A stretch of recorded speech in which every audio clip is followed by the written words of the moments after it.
A day went by, and there had been no more confrontations between Diesel 5 and the twins. Unfortunately, this wouldn't be the case for long. Douglas was on a quay at a harbour. He had just delivered some trucks filled with stone, and they were currently being unloaded. Soon they had finished, and Douglas prepared to reverse out of the quay. Suddenly, he felt a bump from behind and began rolling towards the edge. His driver slammed on the brakes, and Douglas screeched to a halt just as his first pair of driving wheels left the rails. Help!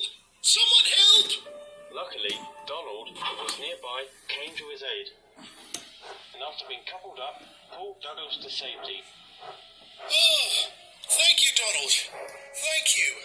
What happened, Dougie? Did your brakes fail? No, someone pushed me from behind, but I don't know who did it. Unbeknownst to them, Diesel 5 was watching them, cursing under his breath. Damn, I was so close to getting rid of him. Later, the twins were resting on the siding, still shaken over what happened. Douglas decided to take his mind off it by surveying his surroundings. He noticed a little tank engine sleeping in an open shed.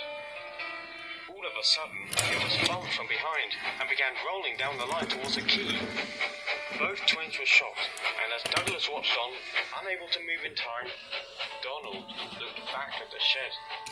There, standing at the back, was Diesel 5, smirking. Before anyone could say anything, the tank engine rolled towards the edge and plunged into the deep, cold sea. None of the cranes were long enough to pull the little tank engine from the water, and even though they could call one that was, it would be far too late when it arrived. The engine was lost forever. Donald and Douglas didn't know what to think. On one hand, they were sad for the loss of that engine, but on the other hand, they were enraged. So you saw Diesel 5 behind the shed? Douglas asked. Aye, we both heard a bump when that engine began moving. I think we both know what happened. Then, both twins noticed something. On a distant siding, Diesel 5 was watching the sea and all the boat cranes, with a massive grin on his face. It was now obvious. He had killed that poor little tank engine, and earlier, he tried to do the same to Douglas. For the Caledonian twins, that was the final straw.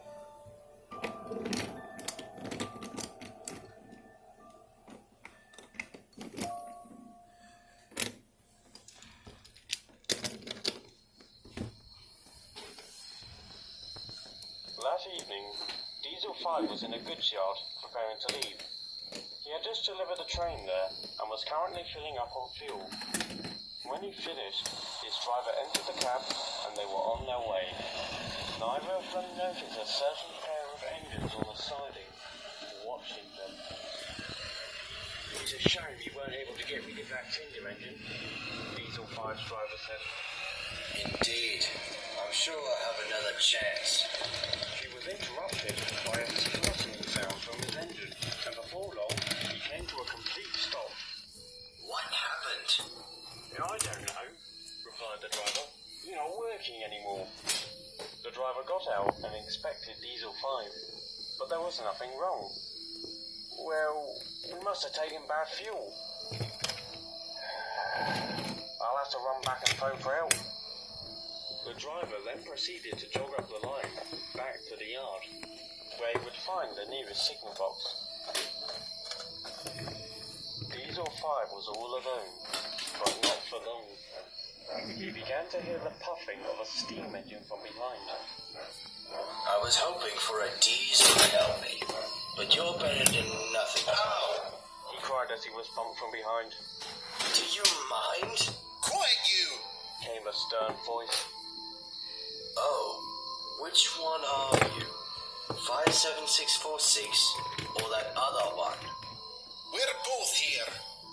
Diesel 5 found this amusing. What? It takes two of you just to move one of me? Actually, we both wish to accomplish the same goal. replied Donald. What are you talking about? The twins didn't reply and began pushing. Wait, what about my driver? He hasn't come back yet. Again, the twins didn't respond. Are any of you going to answer me? Still, no response. Eventually, they arrived at a set of points and stopped. Diesel 5 watched as one of the drivers jumped from the cab and switched them. Then, they moved onto an old, rusty line. Diesel 5 was going to ask where they were going, but since he didn't get an answer on the last few questions, he saw no point in it. Soon, they came to an old wooden bridge. Diesel 5 thought nothing of it at first, until he noticed something. There was a large gap between both ends of the bridge, meaning it had collapsed. Can you two stop? The bridge is out. The twins said nothing and kept moving. Diesel 5 was now desperate. Are you deaf? I said the bridge is out. Despite the Diesel's wailing, they moved closer to the edge. Then, as Diesel 5's first set of wheels left the rails, they came to a halt. Diesel 5 began to teeter. What are you doing? Tell me, Buzzbox, how does it feel teetering over the edge? Donald questioned. How does it feel knowing you could fall? What do you think it feels? It's bloody terrifying. Now pull me back. Now you know how I felt when you tried to push me off the quay. Not to mention that tank engine you sent flying into the bloody sea. Diesel 5's mouth dropped. How did you know? Did you think no one would notice the way you reacted to that engine's death? Donald answered. You might have hidden from the workers and manager, but you didn't hide from us. So we decided to make sure you can't harm anyone else. Of course, we had to get you to a standstill, added Douglas. so we contaminated the fuel in that goods yard with our water. Considering the length of the journey home, we knew you couldn't get back without taking some more. This was all planned? Please, I swear it was an accident. I never meant for that engine to fall in the ocean. I thought his brakes Don't were... give me that rubbish! Bellowed Douglas. As Donald said, we saw your reaction. That big grin on your face when the engine was announced dead.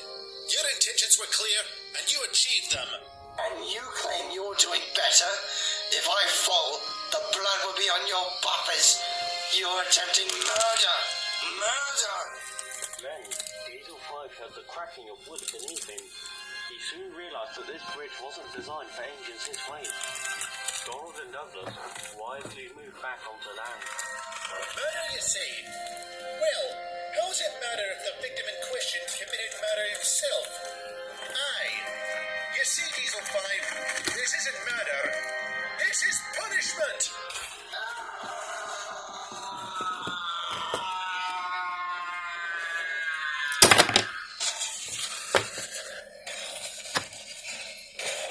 A loud, horrific scream was the last sound Diesel 5 made as the bridge fell to pieces and he plunged into the rocks below.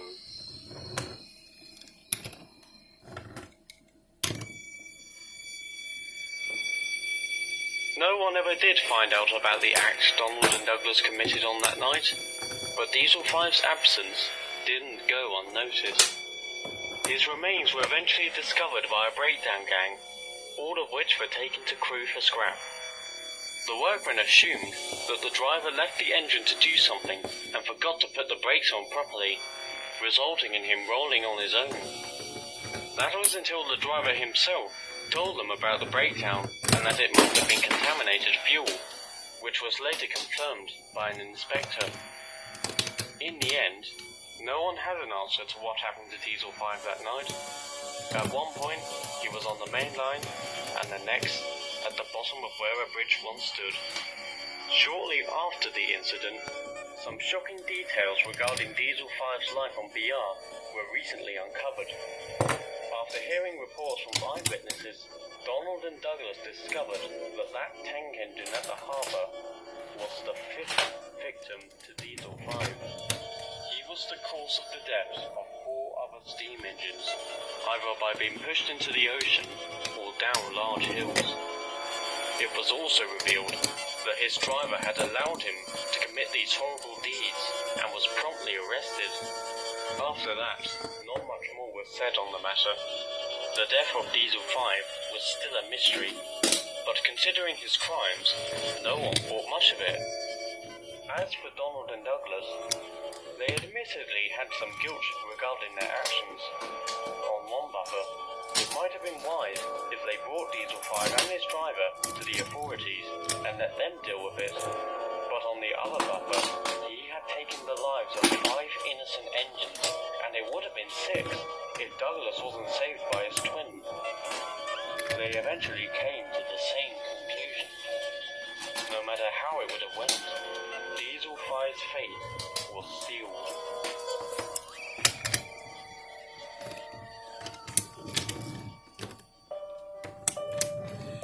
Donald and Douglas remain hard-working to this day, and often work together. Despite their stern attitudes, they do show themselves as good-hearted and are friends to many. However, some engines are quicker to warn others. If you ever encounter a pair of Caledonian twins known as Donald and Douglas, whatever you do, do not piss them off.